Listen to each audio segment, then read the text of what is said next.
老婆婆，请你烧点热汤给我师傅师弟喝，我这儿先谢了啊。你这老婆婆真是无理啊！我求你烧汤，你不但不动，反而笑什么呀？我们这儿啊是西凉女国，我们国内全是女的，没有一个男子，所以看见你们来了，我们真是又高兴又觉得有趣儿啊！哦，原来这就是传说中的西凉女儿国呀！正是，你们师徒二人喝的那个水呀，就是我们子母河的水。我们这儿的女子啊，要过了20岁才能喝那个水呀。喝了那个水之后啊，3天之后肚子一疼，那就做了胎了。师傅，哎呦，猴哥，师傅，看来我这老祝我是做了胎了，要生孩子了我老祝要生小猪崽儿了。哎呦，这可怎么办呀？我跟师傅他老人家，我们都是大男人，就是做了胎想生孩子，从哪儿生出来呀？这就叫瓜熟自落。到时候你这肚子叭的裂个缝儿，那小猪崽儿自个儿就拱出来了。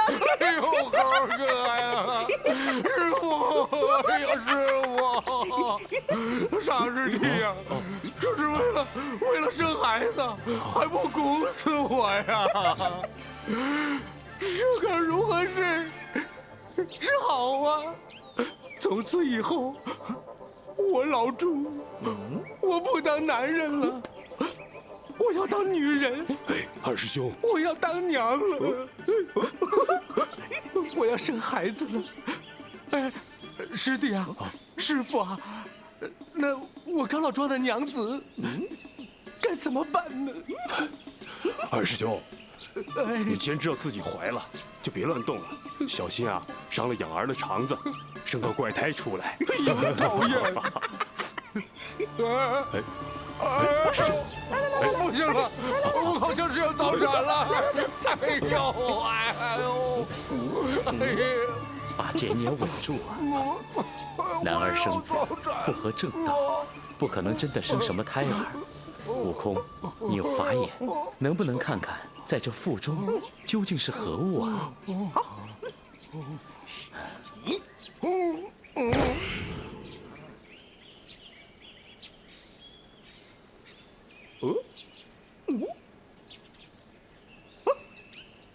师傅，你这肚子里不是什么孩子，是个肉瘤。这肉瘤在你肚子里乱窜呢，3日之内你们不会生什么孩子，肯定被那肉瘤把元气吸干了，最后人变得干枯而死的。那不是怀的鬼胎吗？哎呀，哎，师兄，八戒，八戒，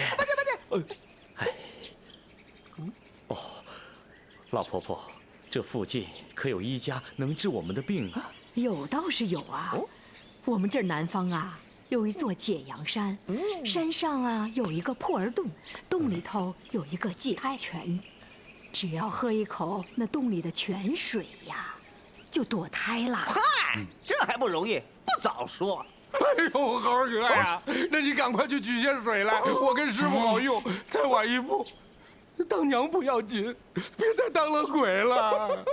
哎，不行啊！现在取不了了。为何不能取？难道那河干枯了不成？那倒也不是。去年这儿来了个道士，说是叫什么如意仙人，就把那个洞啊变成了聚仙庵了，把那个洞口给封了。谁要喝一口那个水呀，你要花很多的钱呐。你们这些穷脚僧哪儿来的钱呐？哼，我看就认命吧。等着当母亲喽！师傅，我去找他要水，他若给我便罢，若不然我就让他变成死仙。哎，你要去取呀，就多取一点儿，留点儿给我们。这老太太。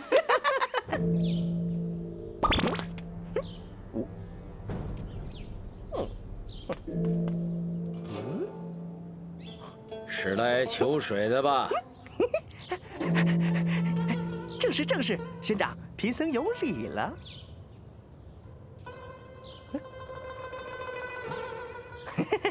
县长，贫僧是都土玉帝钦差到西天取经的和尚，只因我师父误喝了子母河的水，腹痛难忍。一打听才知道是结了胎气，又无药可医，才听说咱们解阳山有这坠胎之水，特地求见如意真君，请他施舍些泉水，我好搭救我师父啊！县长，还请指引指引。这儿是破耳洞，现已改为聚仙庵了。哦，原来您就是如意真君了。你叫什么名字？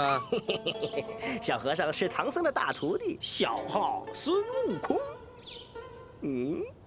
可是大闹天宫的孙悟空？不敢不敢，正是我老孙干的勾当。你可知道，到我这里来求水的人都是要备花红酒礼的。你的酒礼在哪里啊？不，俗话说人情大于圣旨，我是个四大皆空的和尚，没什么花红彩礼，还请如意真君做个人情吧。啊，要我做个人情？你可知道我是谁吗？我老孙在山下压了500年，出来就入了佛门了。我连幼时的朋友都疏远了，还真是认不得您的尊严呢。你们在路上可曾遇到过一个圣婴大王？可是那火阴洞的红孩儿，真君，你问他做甚呢？红孩儿是我舍之，牛魔王是我的兄弟。我兄弟来信说，唐三藏的徒弟孙悟空将红孩儿害死了。我正寻你，你倒自己找上门来了。真君，你错怪我了。令兄牛魔王也是我的朋友，昔日我俩也是结拜的兄弟啊。只因不识尊府，有失拜望，令侄红孩儿如今可得了好处了，在菩萨身边做了善财童子。你们不但不感谢我，反而怪请我来了。住口！你这个破猴，拿命来！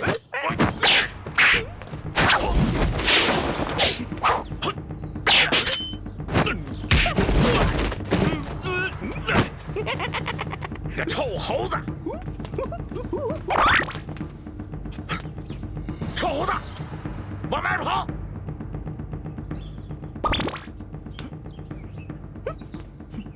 臭老道，不给我泉水，我自己找。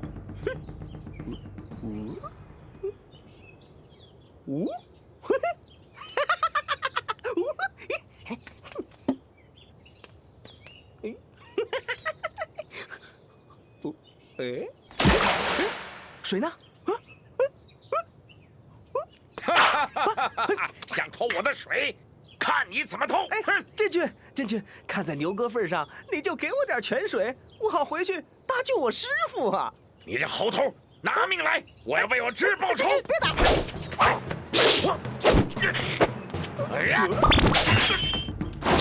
臭猴子，你要敢再来，我绝不放过你！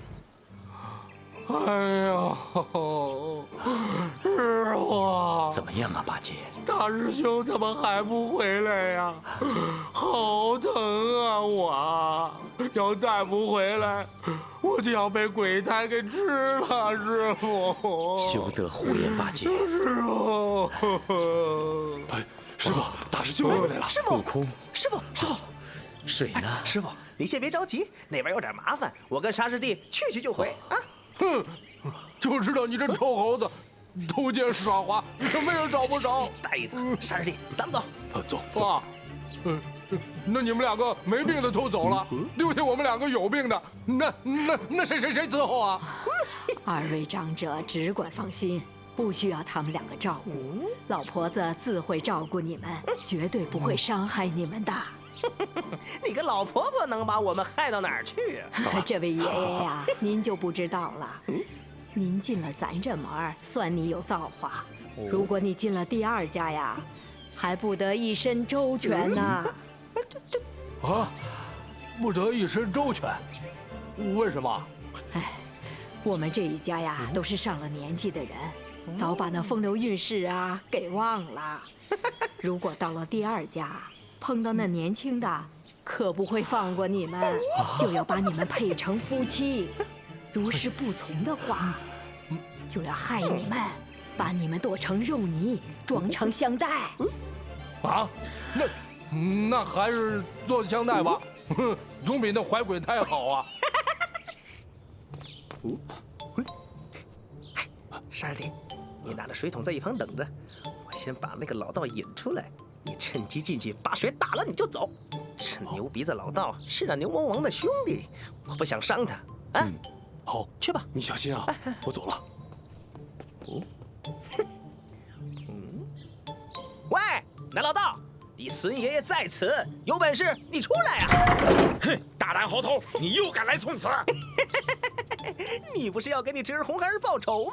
我人就在这儿，有本事你来报仇啊！小猴头！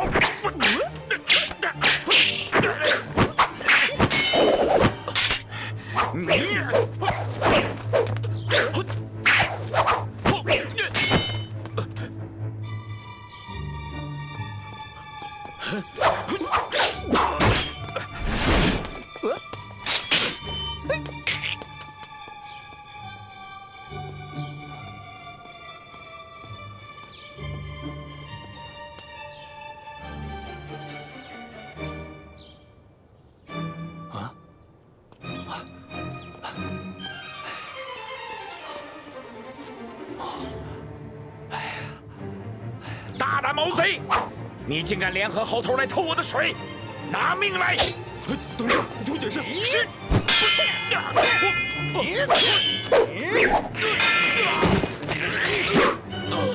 哼，要不是看在你是牛魔王兄弟的份上，像你这般霸占落胎泉索取银两，跟强盗有什么两样？不然我老孙早一棍子送你进阎王了！哼，好一个猴头，这就是你不懂道理了。若不是我守着这口落胎泉，你知道有多少孩子在母亲的腹内惨遭杀害？我之所以要收取重金，便是让那些女人想清楚，如果没有当母亲的决心，就不要喝子母河的水。要是喝了水再后悔想杀掉孩子，那就要付出相当的代价。啊，照你这么说，好像你还做了善事似的。我给女人喝了落胎水，就等于替他们背上了孽债，收他们点钱，难道不应该吗？哦，那要是外乡的男女来了，尤其是男子，不知事情的严重，误喝了子母河的水，那可是会死人的。救人一命，你也要索取银两。要是别的男人，老道我不收钱也就。可是唐三藏是你的师傅，他就该死。老道，这话可是你说的没道理了啊！俗话说，一码归一码。你要是非把红孩儿的账算在我老孙头上罢了，我认了。可我师父去西天拜佛求经，可是为了造福苍生啊！你若是救了这么一个人，立下了善业，不知道能抵过你的杀业千万倍呢。你好好想想吧。不理他，咱们去打水，走走。哼，好好想想吧。是。哎，师傅，师傅，水来了，师傅，哎呦，猴哥呀，这水要是再不来，你就一棒子打死我算了。哎，师傅，师傅，快喝，快喝。那我就喝这桶。爷爷呀，你要喝完这一桶啊，那你的肠子、肚子、心肝全都化了，就一口就解开气啦。就一口啊？啊，那行，我就一口。多了我也不喝，谁也别害我啊！师傅，如何？不好，我肚子里动起来了。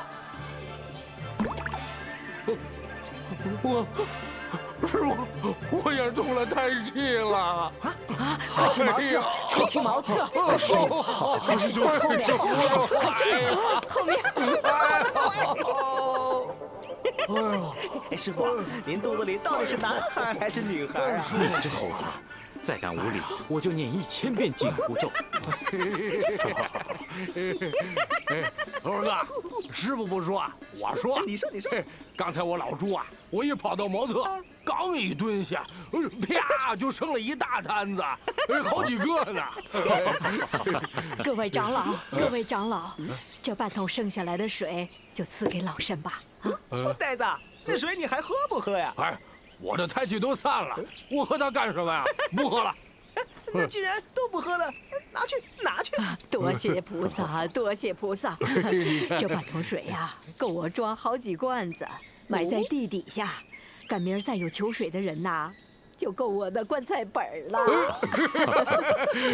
哎呀，我跟师傅他老人家是活受了一场罪，最后是你讨了个大便宜，你说这合因果吗？哎呦，我收留了你们，才没让你们的身子剁成肉酱，装了香袋。你说这水不该是我的吗？这老婆婆，各位师傅好好歇着，我给你们熬点白粥，补身子去啊。是了。阿弥陀佛。徒弟们，既然为师身体已经康复，我们明天就继续上路吧。好。师傅，沙师弟，我怎么？二师兄又怎么了？师傅。我头晕，我看不清东西了，师傅。哎呦，师傅，一定是徒弟刚才我小产了，我中风了，我长后风了，我长后风了。师傅，你就让二师兄在家休息吧，我跟你去啊。好，好，好。既然这样，你就留下吧。悟空、悟净，明天我们先进女儿国，倒换官文。待官文拿到手之后，再来接八戒吧。八戒，你留下。好好照顾白龙马。二师兄，谢谢师傅，好好休息啊。你也保重身体啊。你们是干什么的？我们是东土大唐到西天取经的和尚，特来拜见女王陛下。那让他们进去吧。好，你们请吧。好。料必已到西凉女国，汝等需要仔细谨慎。是。切勿放荡情怀，紊乱法门教旨。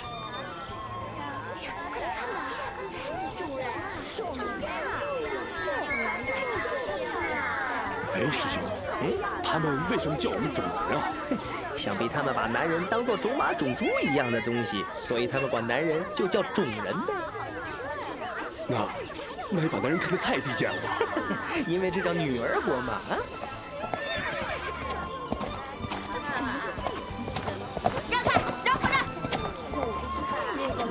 哎，师傅小心！哎，连捕快都是女的。师傅，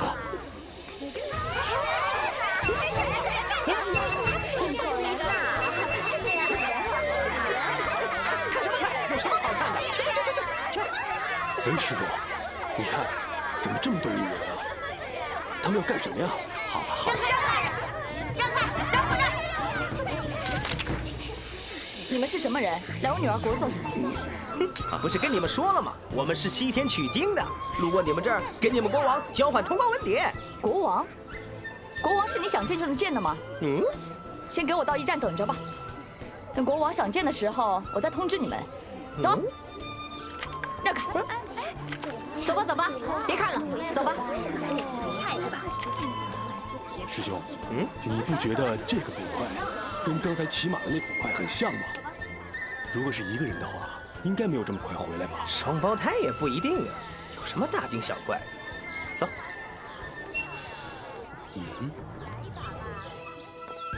来呢，带他们进去。是。请跟我来吧。哎，师傅，走。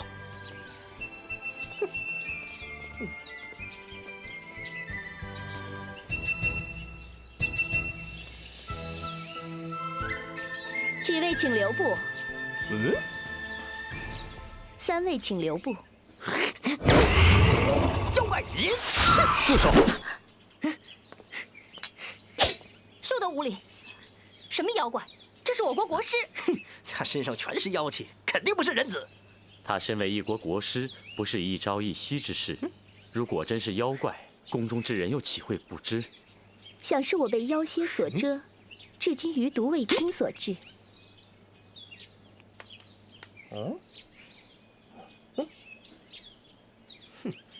原来如此。1个月前，女王去打猎，遇到了一只毒蝎。还好，是国师舍身相救。国师命大，约了7天7夜才醒过来。哦，老孙鲁莽，得罪了。无妨，不知者无罪。不知四位长老从何方而来？我们是东土大唐唐王驾下钦差，到西天拜佛求经的。这是我师父唐三藏，我们有随身通关文牒，快快验过放行吧。原来是上邦贵客。下官听闻通报，有男子来到女国城中，此事前所未闻之事，是已到驿馆等候。早知是上邦大使，便该远出相迎，怠慢之处，望请恕罪。好说好说，你不是说过不知者不怪吗？啊！待本国师亲自通报女王，请几位在驿馆等候女王召见。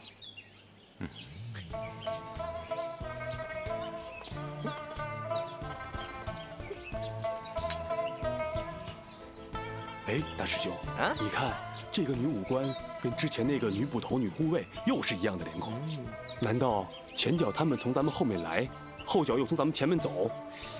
不可能啊！难道是一包三生？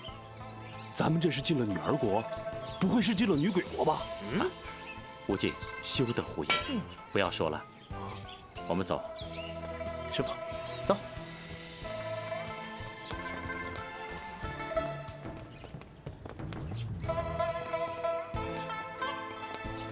国师，女王在吗？在。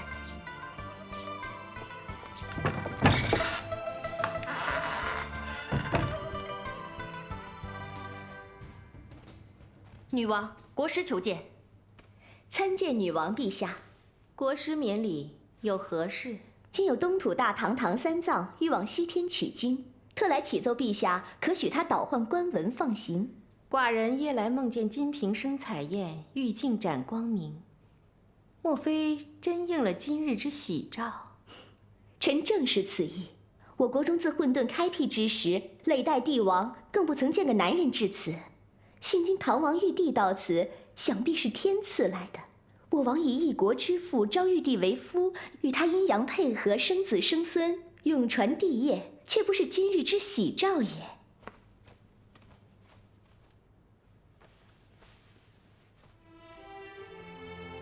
国师，本王从未见过真正男子，那些书上和图画上画的都是须眉丑样，着实叫人不喜。陛下，臣已见过那玉帝，那玉帝相貌堂堂，风姿英俊，诚是天朝上国之男儿，南瞻中华之人物。陛下一心想变法图治，如今只要陛下先行配得夫婿，即可上行下效，日后女国也必然有所改观，陛下心中隐虑便可决矣。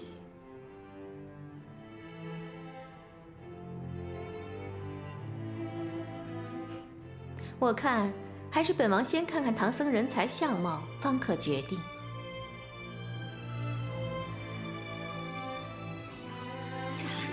这是他们呀！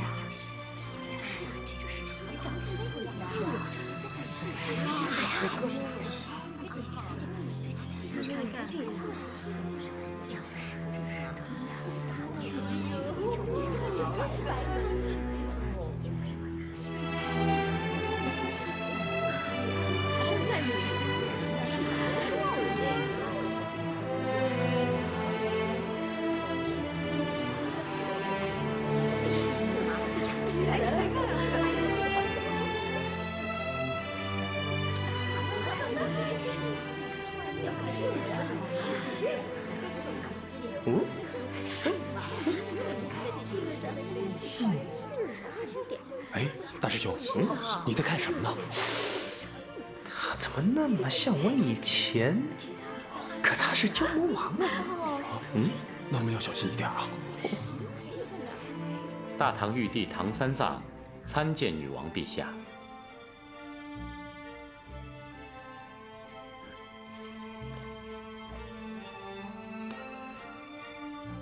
今有官文在此，请女王陛下照验放行。哎呀，你这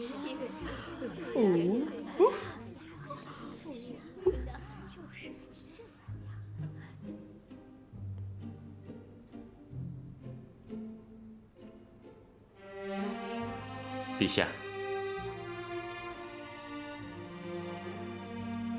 哎，大师兄，你看到没有？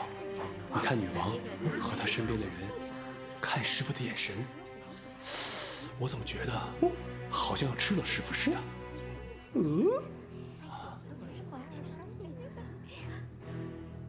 陛下，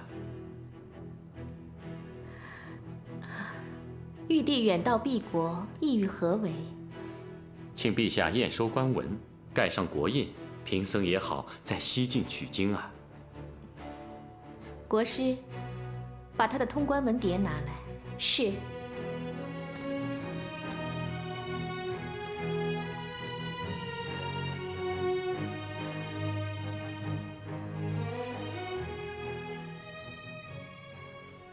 啊！女王，那官文有何不妥呀？没什么不妥，等本王回御书房再行盖印，发还于你们。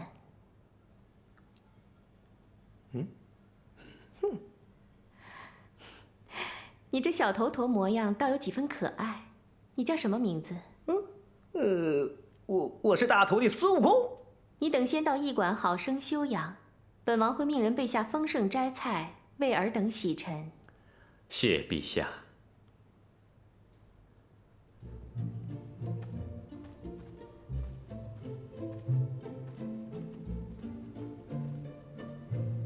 陛下，何必扣留官文？国印乃女王随身之物，囫囵盖上，打发她走便是，免得惹是生非。太师，女王陛下有意留下大唐玉帝以婚配，为我女国传宗万代。陛下有意图治变法，臣等皆愿奉行。可是要改变我女国上千年来的传统，让男子进驻我女国，以微臣之见，这是逆天而行。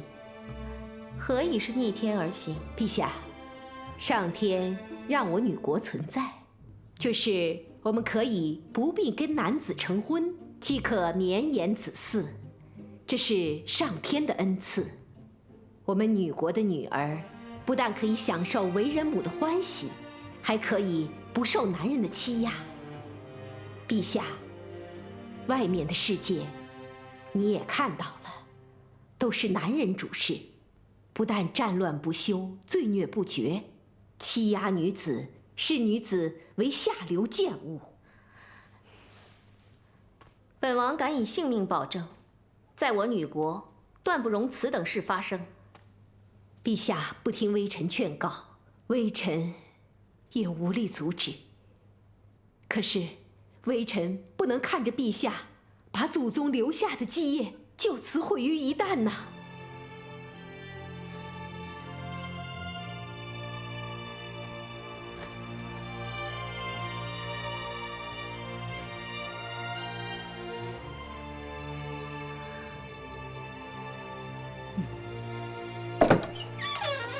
各位长老，请在此稍事休息，本官下去为几位准备斋饭。请慢走。师傅，你先在这休息，我巡视巡视。师傅，我去弄些水来啊。好。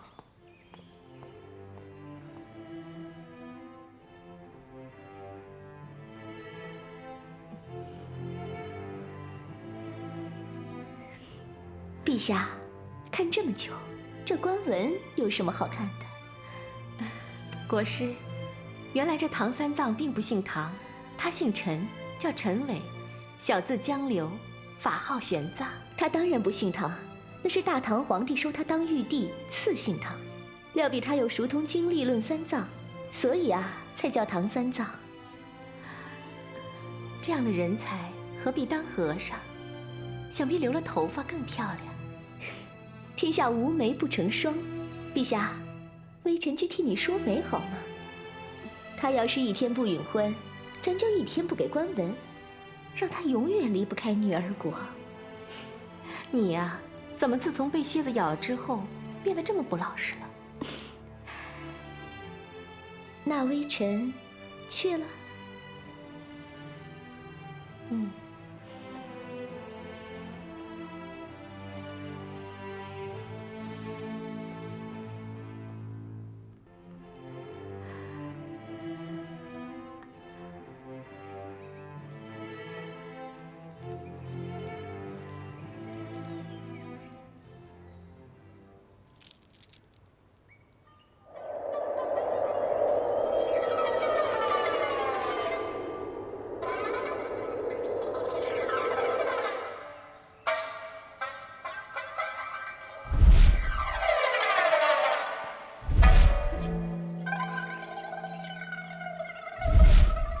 为兄盼望玉帝早日归来。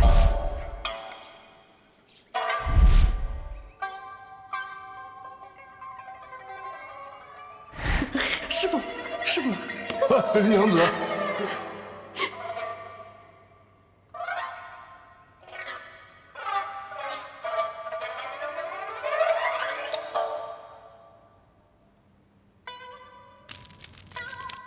师傅，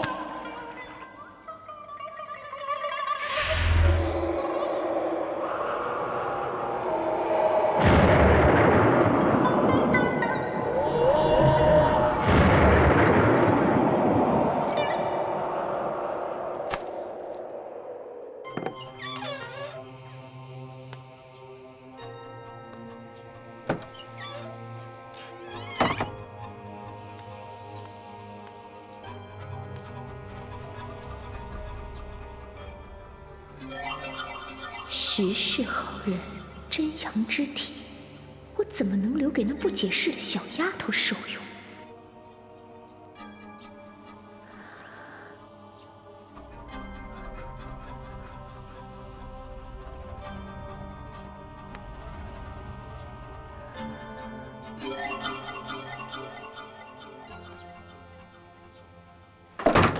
师傅，师傅，师傅，师傅，师傅，师傅，师傅，师傅，师傅，您醒醒！师傅，师傅，哎，师傅，没事吧？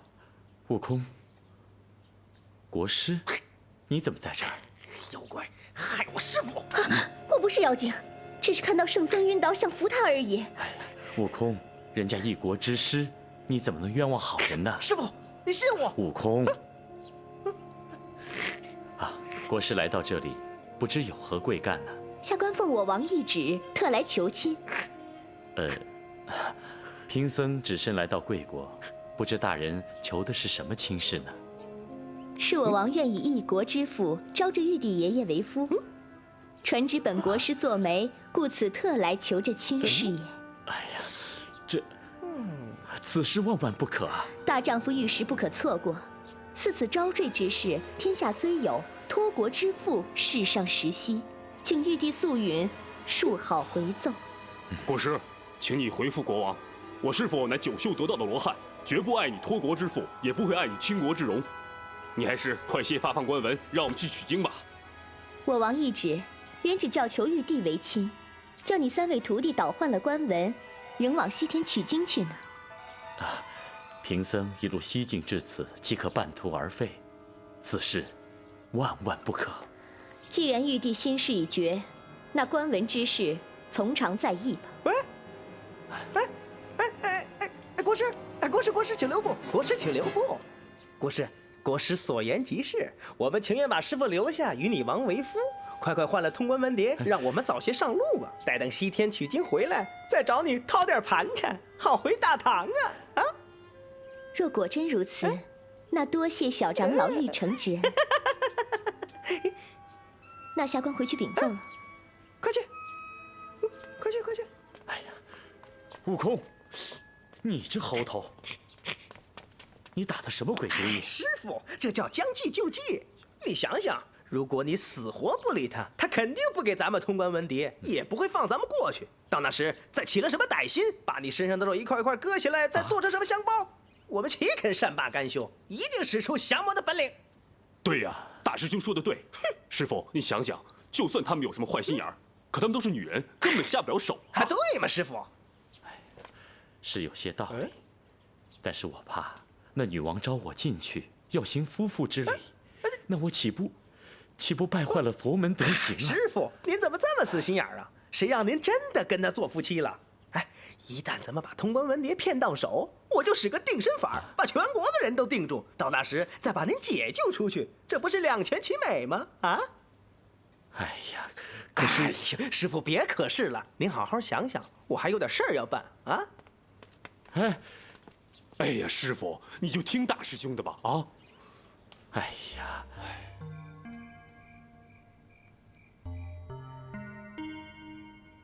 如你所言，那倒是猴子心急，唐僧却是无意。看来这事儿还没个定数。那猴子机灵，不知是否真能说服他师傅。那玉帝越是道心坚定，倒越显得可贵。那女王之意，下一步该如何呢？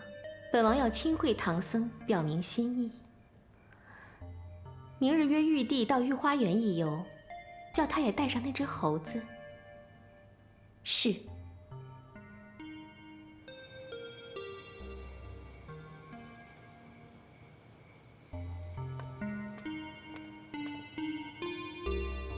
你们两个一定要严加防范，仔细巡查，绝对不能出任何差错。一会儿你们两个去后院查一查，下去吧。是。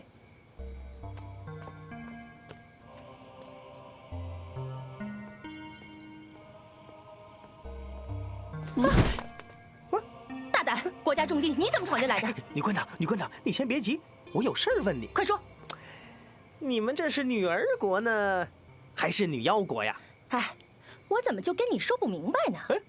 国师是被毒蝎所咬，所以气色不好，断断不是什么妖怪。国师跟女王一样，都是世袭罔替的，岂是妖怪能够冒充顶替的？我说的不是你们国师，是你们女王。岂有此理！你说女王是妖怪？你先别着急，别着急，怪就怪在她身上没有一点妖气。可她怎么跟我500年前的一个故友长得这么像啊？可她是个蛟魔王啊！不要胡说八道了。我们历代女王长得都是一个容貌，难道都是蛇妖？不，我看你倒像个猴精。猜对了，岂有此理！快离开这里，不然我让士兵抓你！快走！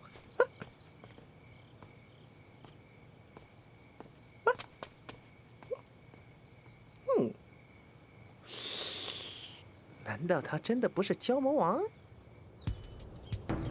唐三藏参见女王陛下。孙悟空拜见女王。免礼。不如你这猴子也留下来，别去西天取经了，好吗？师傅，你让俺老孙也留下来招亲呐？满城女子任你挑选，要不要单凭于你，本王绝不勉强。老孙又不留在这儿当种人，留我干嘛？本王光看着你就开心。我不喧宾夺主，女王要的是我师傅啊！啊，师傅。玉帝，寡人清楚，此时一旦把官文交还于你等，想必你转身就走了。非是本王不肯成全玉帝的心愿，寡人也恳请玉帝给本王和女儿国一个机会。我师傅已经被我老孙说服了，允婚了啊，是吧，师傅？啊，猴子，你说的话本王不信。寡人要玉帝看着本王的眼睛，告诉本王你的心意。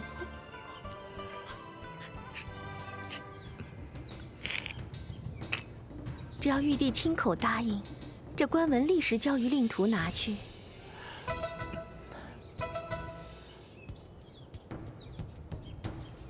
此乃终身大事，圣僧需要些时日考虑，那也是理所当然。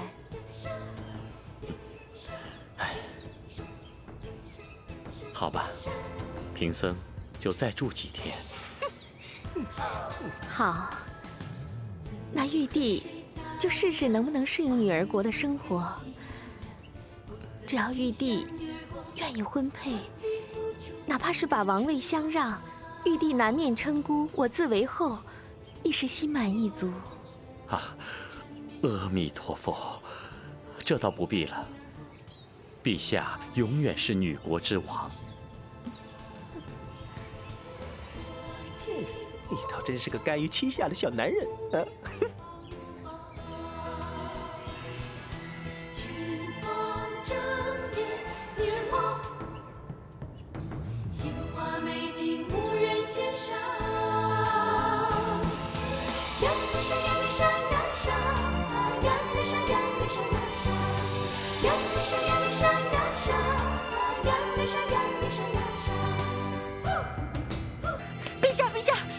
城外出事了！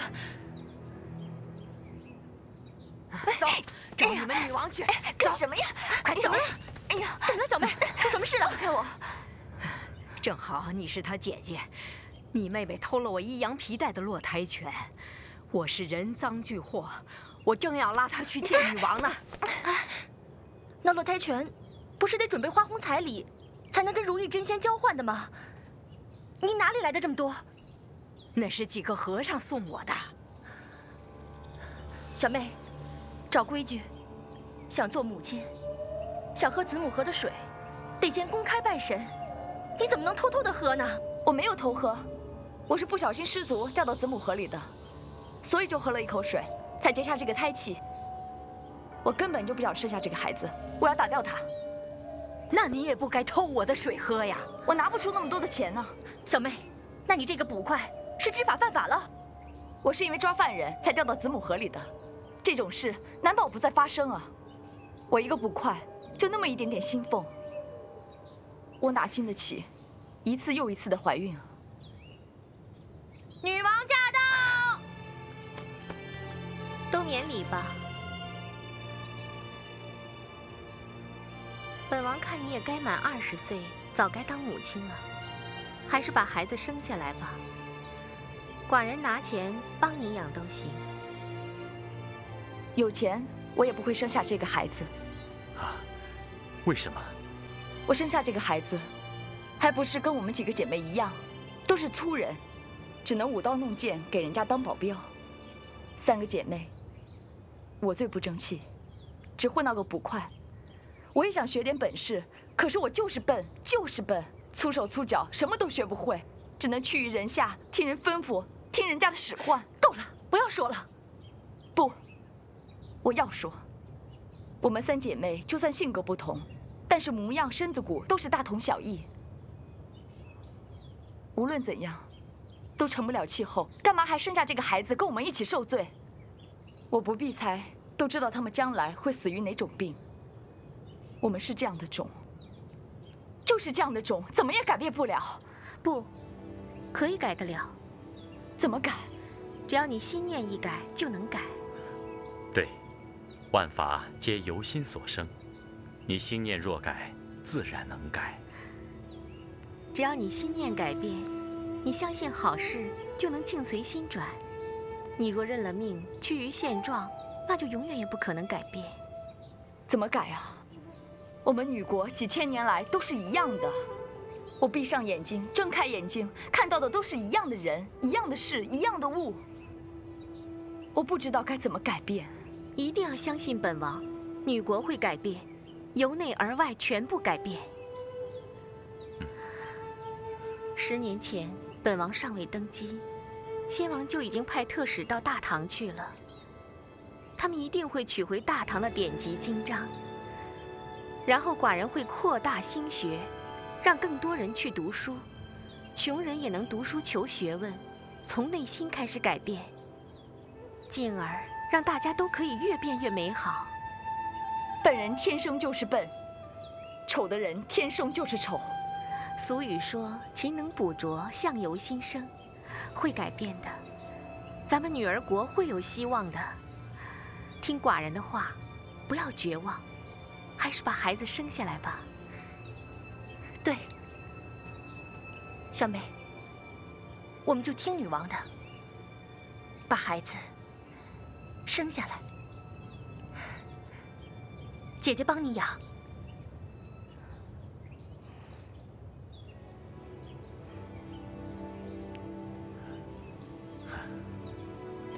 那为什么特使去了东土10年都没人回来呢？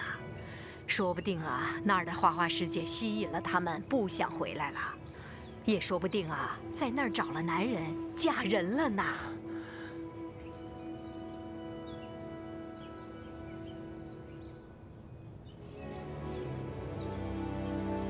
我们的生活波澜不惊，士农工商各司其位，几乎都是世袭，也没人图什么上进。暮气沉沉，了无生趣，大家越来越不想生孩子，我们的人口在逐年减少。那3姐妹若非一胞3生，怎么相貌那样相似啊？这个本王也不解。过去女儿国也跟外面的女人一样，所谓一龙生九子，子子不相同。可是渐渐的，不知是否我们生存的地方一成不变所致，后来大家生下来的孩子变得越来越像，往往一家人都是一样的脸孔，一样的脾气，生活就更加一成不变。那么你打算怎么改变女儿国呢？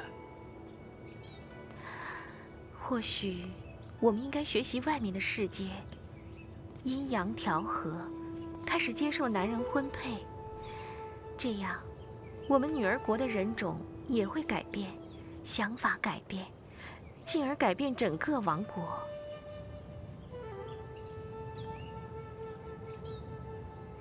你就这么有把握会变得比较好吗？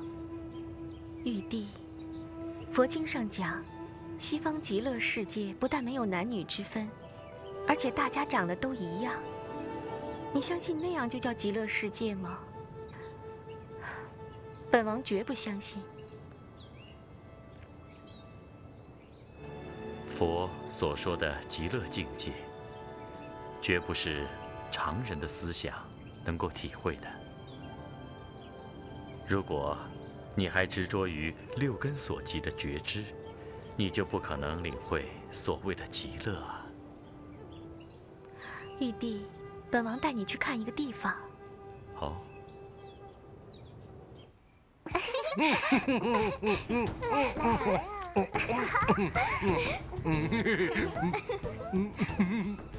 真好，还是你们女儿国好。你们不知道吧？想当年我老朱可不是这朱相，我是天蓬元帅，那也是浓眉大眼。你真好，什么做的？真好看。沙师弟，沙师弟，你还是回客栈休息吧。啊，猴哥，猴哥，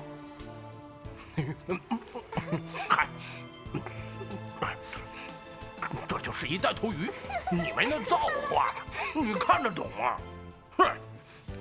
为什么师傅能看得懂，能感受到其中的快乐，我就看不懂？我一定要弄明白。是说你傻，你还真够傻的。师傅他老人家，不是经常说一句话吗？是一动念则乱象失，对不对？哎，这世间万物它都是有觉知的。不，你非得把它弄明白了啊！你越想弄明白，这越糊涂，不是？那什么是天生的知觉呢？废话，我要是知道，那我早成佛了。我还跟你这啰嗦什么呀？是不是？难道你不想知道吗？我知道干什么？我只知道我天生是什么样，那我就是什么样，对不对？你看你，只要开心就好。我说，赵书记，你跟猴哥，你们还是先回去吧，早点休息。回驿馆嘛。师傅他老人家一个人在，我老朱不放心。啊，哼，师傅用不着我保护，他肯定没事儿。谁说的？那女王一看见咱师傅，那眼珠子都出来了。师傅他要一个人在，那我不放心。那师傅要是被女王占了便宜，那破了罗汉真身，那事儿可是你误的。你当师傅是你呀？切！谁？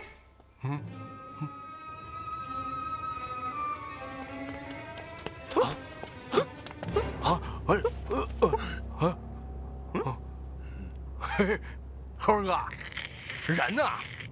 哪有人呀？哼，怕是你疑神疑鬼了吧？就是有妖怪，那也看上的是咱师傅他老人家。哎，人家看上的不是我们。哎，是妖怪就不怕了，怕的是人呢。我老孙千百岁年纪，也没真正跟人打过交道，也不知道他们想什么，要的是什么呀？嗨，那个猴哥，你看这天也不早了，要不你早点回去歇歇去，啊？哎，那个沙师弟啊，你不是要回去研读那个经吗？那你回去研去吧。啊，和二哥，全走，全走，走，别呀！哎，停！哎呀，这红红，哎，那个谁，哎呀，英英，你别走啊！哎呦，我那个有时间咱们再玩啊！哎，这干什么呀？这是，你看这，哎呦，我真是的，哎呀！你们可以下去了。是。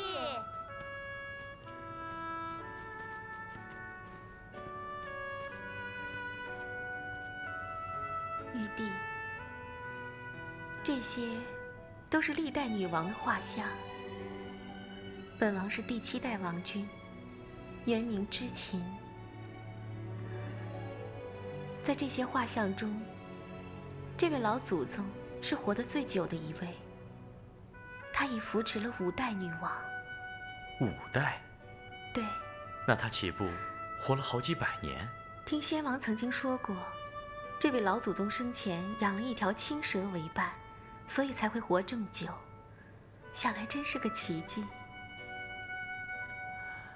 奇迹呀！玉帝，看完这些画像，能告诉本王你有何感触吗？阿弥陀佛。那就容本王告诉玉帝，本王带你到这儿来的寓意吧。这些历代女王，从未见过真正男子，也不懂得所谓的爱是什么。他们这一辈子为女儿国、为子民所付出的这一切，却根本不知道女儿国真正需要的是什么，真正改变的是什么。玉帝，可本王知道，我女儿国真正需要的是变法图治，真正需要的是接受男人，是吸吮阴阳调和，就像外面的世界一样，变法图治。正因为我是女王，我比其他的女人受到更多的约束，更不容易改变自己的命运。可本王万万没有想到，玉帝竟然来到了本王身边。本王知道，这是个千载难逢的好机会，因为只有玉帝有能力解救本王，解救本王脱离这一成不变的宿命。玉帝，你是大慈大悲的活菩萨，难道你真的忍心看着本王就这样如同槁木死灰的活下去吗？难道你真的忍心看着女儿国就这样逐渐的衰亡下去吗？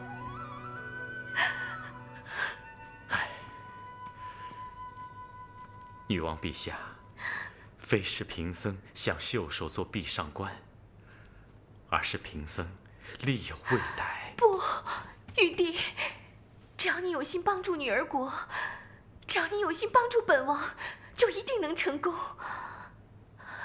玉帝，你不是也说过吗？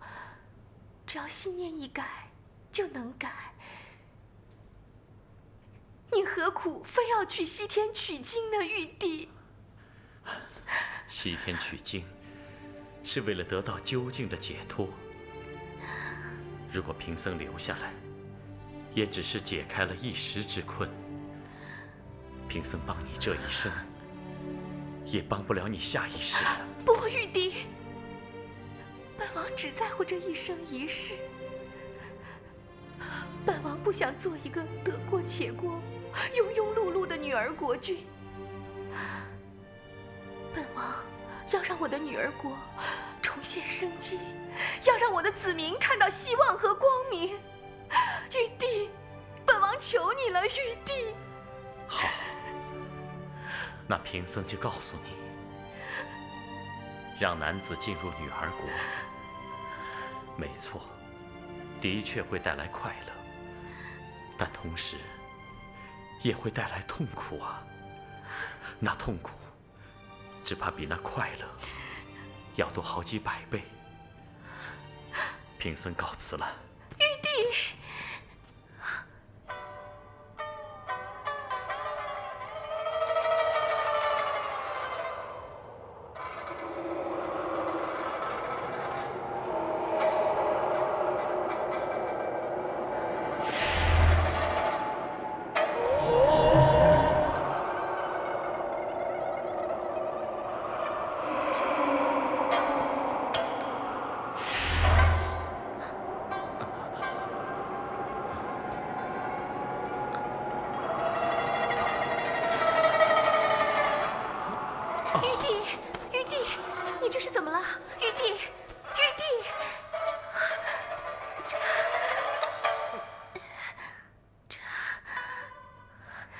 女王陛下，春宵一刻值千金，你要珍惜啊。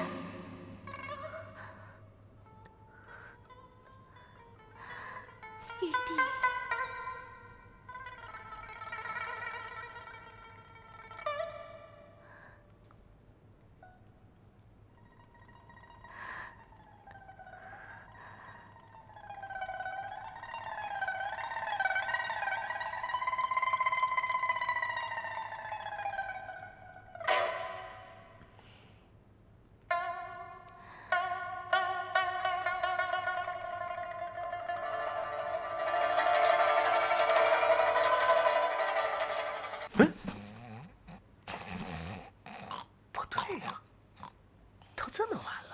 师傅早该回来了。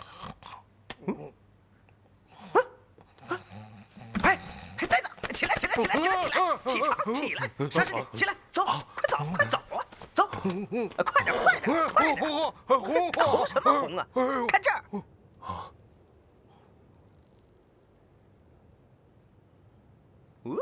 哎呀，二师兄，你看师傅跟女王睡着了。这女王还真君子啊！光抱着就知足了啊！这还取什么经啊？哎呦！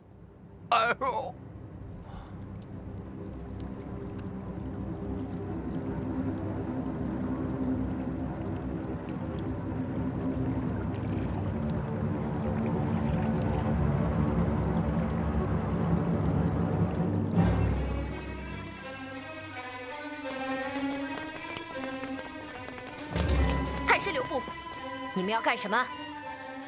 女王并未宣诏太师不该私闯后宫。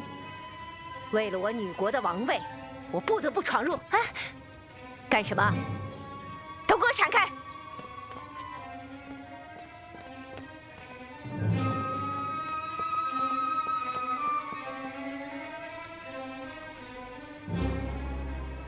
太师到！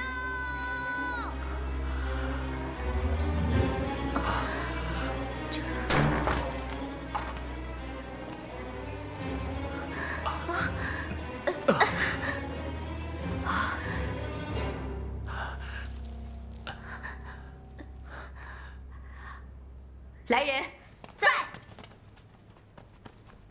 把这乱我国风的淫贼抓起来！放肆！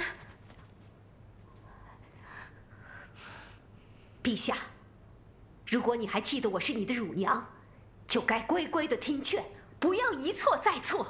太师，本王就是念在你是我的乳娘份上，才没治你擅闯内廷，意图谋反之罪。微臣不敢。不敢？那你还带着自家护卫，佩戴刀剑。本王不治你意图谋反，也要治你个欺君之罪。陛下，微臣擅闯内廷，事出有因。微臣是来护驾的。护驾？那你要说出个能说服本王的理由，不要任意空口臆测、任意攀污之言。微臣不必说。还是请女王自己去看看。大唐玉帝，你也前来看看，要让你心服口服。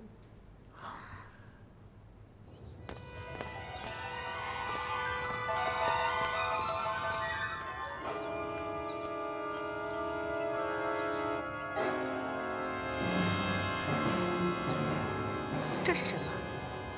陛下，这块石头满是青苔，全是淤泥，不像是造假之物。那又怎样？武官，念来石头上的字。是。淫僧乱宫闱，花落女儿悲。血染子母河，臣将流洗罪。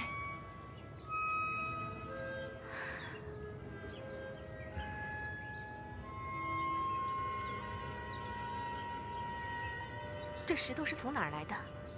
陛下，这块石头是今天早上在子母河边发现的。微臣怕陛下遭这和尚的屈辱，所以一大早闯入宫来。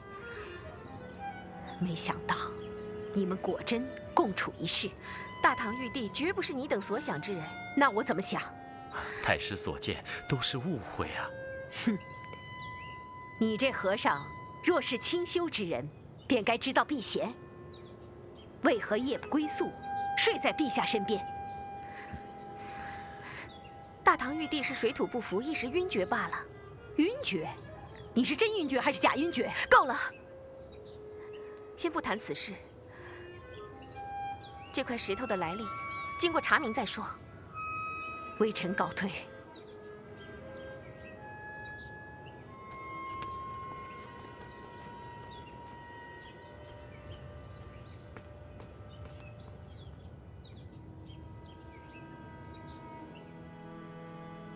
哎呦，不好了，这是有人明摆着要对付咱们师傅。我觉得，我们还是趁着没惹上一身骚，赶快离开这儿吧。哼，那石头上写着“淫僧乱宫闱”，依我看，咱们这师徒4人里，还真的有一个专门抢着给人家当女婿的。啊，大师兄，你这不是在说二师兄吗？那可不，他要是真在，肯定抢着去当淫僧。哎呀，大师兄，咱别说二师兄了，还是想想办法，咱们快离开这儿吧。那还不容易？我使个定身法，把全国的女人都定住，咱们想怎么走就怎么走。我们不能就这样走。师傅，你不会真舍不得那个女王了吧？休得胡言！这服食之事诚为可疑。悟空，你说，那石上有苔有泥，果然不是人为可假造的吗？师傅，这只能骗这些凡夫俗子。哼，依我老孙看，不是人造的，便是妖造的，那肯定是冲着咱们师徒4人来的。所以呢，我们还是带着二师兄赶快离开这儿。咱们走了，女儿国不就没危险了吗？这石头真的好像是常年沉在水底，忽然浮出来的样子。国师，这石头上的20个字如何解释？很难说得清楚，只知道都不是什么好事。尤其是子母河是咱们的命脉所在。陛下，趁着还没有什么坏事发生，要不打发唐僧他们走吧？不，这分明是有人故意在诋毁玉帝。若不查个水落石出，本王对玉帝也无法交代。怕是女王你……太师到。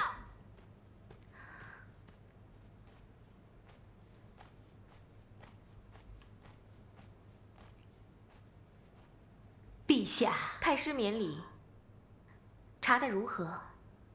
之前发现石头的少女已经死了。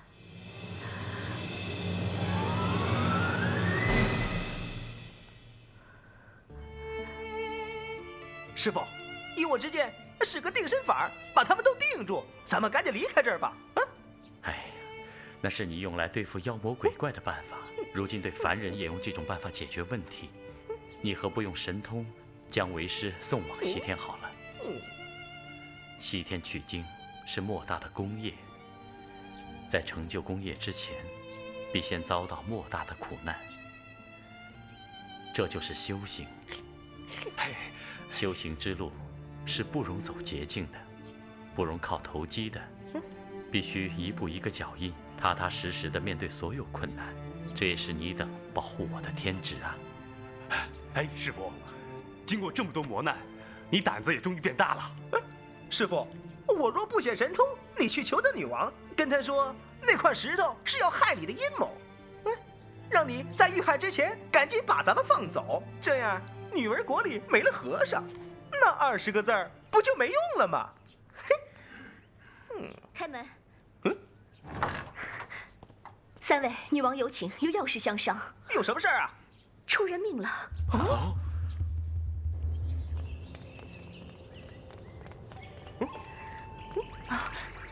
国师，你们来了，女王就在里面，请。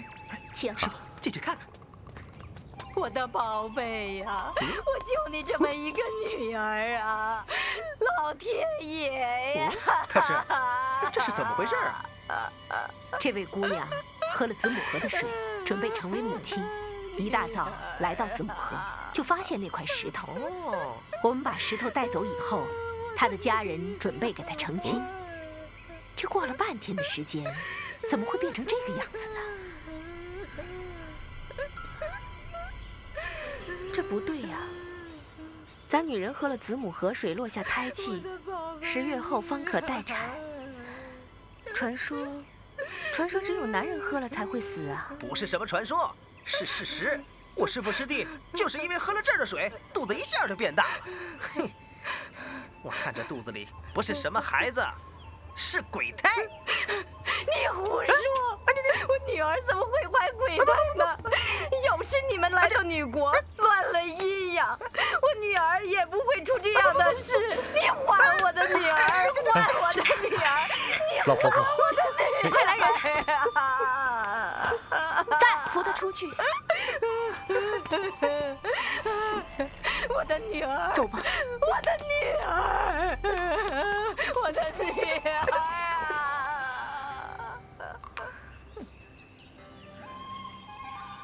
依本王所见，应该是那块石头有问题，并不干人事。凡见过石头的人，也并没都死啊。难道是子母河的水？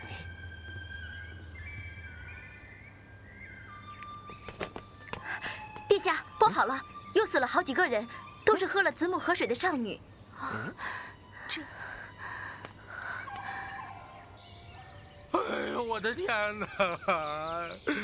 这可怎么好啊？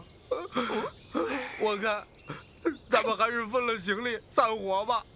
这娶几天，还娶什么亲啊？这……你这呆子，咱们什么场面没见过？这点事儿都吓破你的胆？可我们继续待在这儿，会不会害死更多的人啊？理应不会，除非还有其他致死的理由，否则暂时不会再有人喝子母河的水。所以，为师决定不走了。师傅若是不走，一定遭难。我敢断言，他们一定把这笔账算在咱们头上。尤其是师傅昨晚又在宫里过了一夜，纵然没有御归之刑，却难逃悠悠众口啊！师傅，这可真应了那句“淫僧乱宫闱”。哦，对了，还应了那句老话吗？花落女儿悲啊！是啊，还有血染子母河，沉江流洗罪。哎呀，越说越可怕了。既然女儿国此难是因我而起，我们应该回去，把真相查个水落石出。如果是人为，要揪出真凶；如果是妖孽，要降魔伏妖，莫让他再去害人呐。那你们一去，不会不回来了吧？回来，回来接小八戒啊！这，师傅，你看他一点都没正经。哎，师傅，你看这么多人把守，什么意思啊？你看那儿全都是人，这什么意思？哎，你什么意思？这么多人把守，什么意思啊？从现在开始，你们不得擅自离开，去哪里都要向我禀报。你这是乱箭！这样做也是为你们好，免得迁怒到你们身上，被抓去割了肉，当了香袋可不妙。师傅，你走。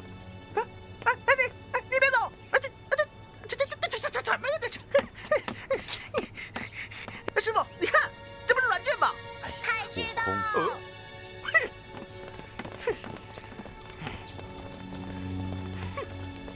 见过太师。哼！自从你们来到此地，女国就无太平之日。如今又出了数条人命，尔等涉嫌不小啊！怪了，涉嫌什么？杀人也得有动机吧？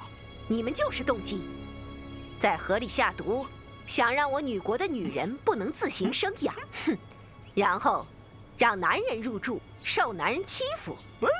太师，你也把男人想得太坏了吧？就是，我们可不是这样的男人。太师啊，你是不是没见过男人呢？以为天下的男人都这么坏啊？你们这些不知天高地厚的和尚，现已激起民愤，还敢说笑？阿弥陀佛，太师，我等胸怀坦坦荡荡，你要查明真相，尽管放手，我等绝不离开女儿国半步。不要以为女王宠着你们，你们就肆无忌惮。待我抓到你们的证据，哼，绝不轻饶。嘿嘿，太师啊，就算你用八抬大轿抬我们也不去，反而你自己也得小心点儿，你也逃不了干系。你这猴头，胡说什么？太师，这也可能是你阻止女王婚嫁的阴谋，栽赃嫁祸也未尝不可呀。你，悟空，无凭无据，莫出臆测之言，损人名誉啊！好好看着他们。是。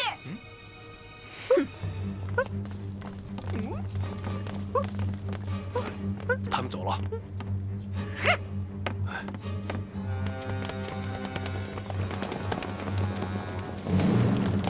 女王，谁出来给我们一个交代？谁出来给我们一个交代？给我们一个说法吧！给我们一个说法吧！皇上在这里吃饭。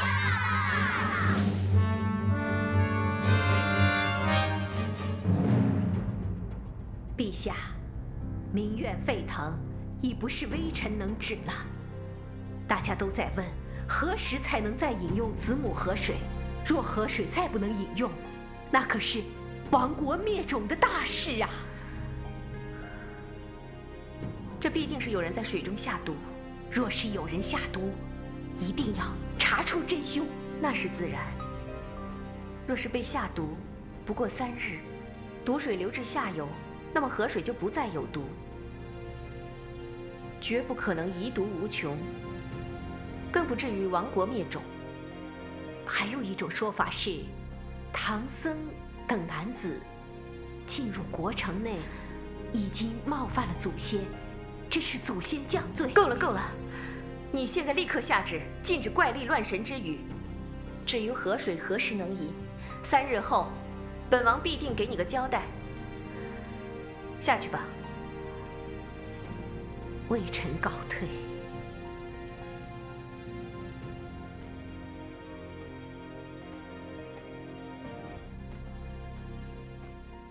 国师，你看这件事该怎么办？如今已经把唐僧师徒软禁，如果真是人为下毒害他们，这个人当不会笨到跑去再下毒，所以想抓住此人的可能性微乎其微。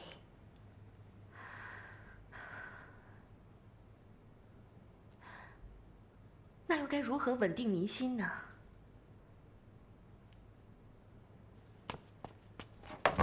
站住！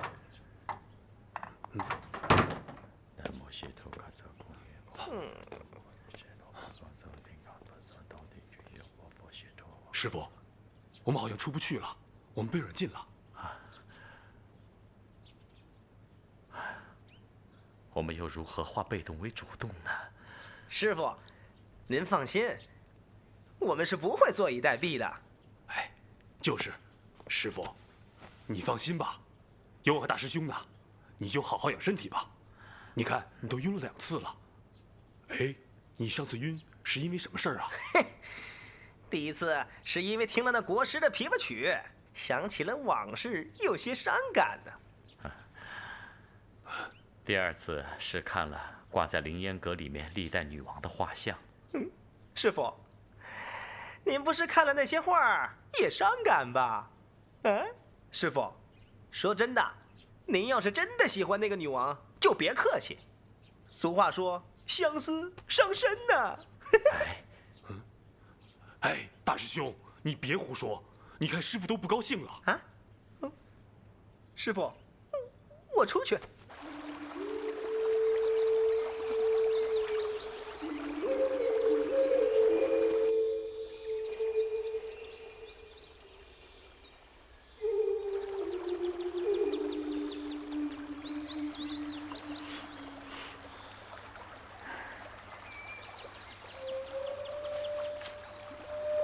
无嗅无味，真不晓得该如何证明这水有没有毒。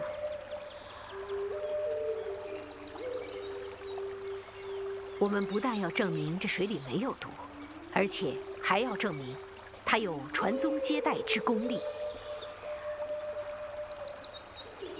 我想过，这河里不会有毒。那为什么喝了子母河水的人都死了？除非那4个和尚是凶手，否则我女国的人谁会在子母河里下毒？那是亡国灭种的事，对自己也毫无益处啊。那太师认为，死者也可能是喝了水之后才被下毒的吗？不错。所以凶手必定要找喝过水的人，然后再次下毒。所以我们要找出凶手，还得先找喝过水的人，才能引蛇出洞。好计策，我们找女王上去看看吧。走。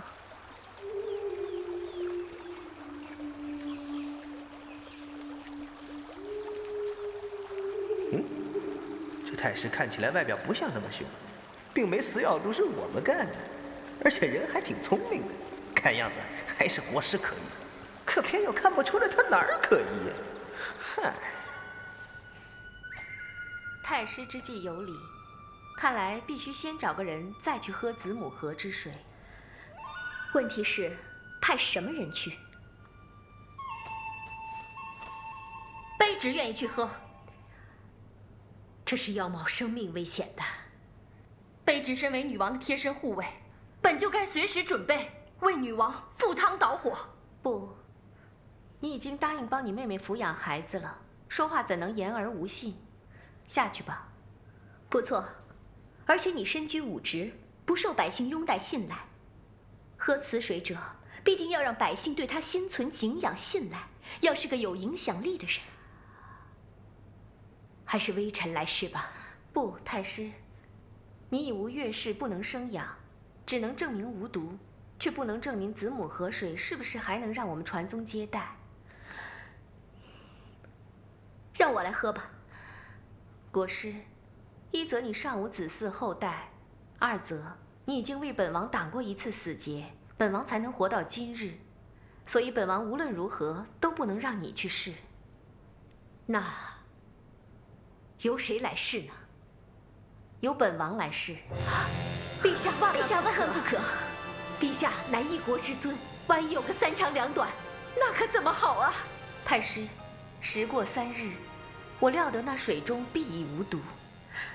可不怕1万，只怕万一。国不可一日无君啊！再说，女王并无姐妹，如今是一脉单传，女王千万不可以拿自己的性命开玩笑。太师，国师，如果本王喝下子母河水，落下胎气，那么我女儿国岂不就有后继之人了？你们也不必再为了本王招婿之事而再起冲突。可若是女王万一不幸中毒了，又该如何呢？国师言之有理，本王现在就写下遗诏，学古代圣贤，传位太师。陛下，微臣万万不敢领旨。太师，你有女儿和孙女可传位，本王将江山万代交给你最为妥当，不必有后顾之忧。陛下，陛下，你不明白微臣的心思。陛下是微臣奶大的，微臣在陛下身上耗费了太多的心思，远远超越了自己亲生的女儿。在微臣眼里，陛下比亲生女儿还要亲。若是这样，微臣愿意去死，也不能让陛下去冒生命危险呐。太师说得对，微臣自年少入宫，便随侍陛下，蒙陛下含一声国师。可知一日为师，终身为父。太师如母，你叫你叫臣等怎能看着陛下白白去送死呢？天下之悲，莫过白发人送黑发人。臣求陛下收回此意，请陛下收回此意。太师国师，快请起！陛下若不收回成命，我等长跪不起。君无戏言，言出九鼎。你们若是真心疼寡人，就从了寡人之意，微臣至死不起。那你们就跪着吧。传旨，若本王有个万一，令太师即位。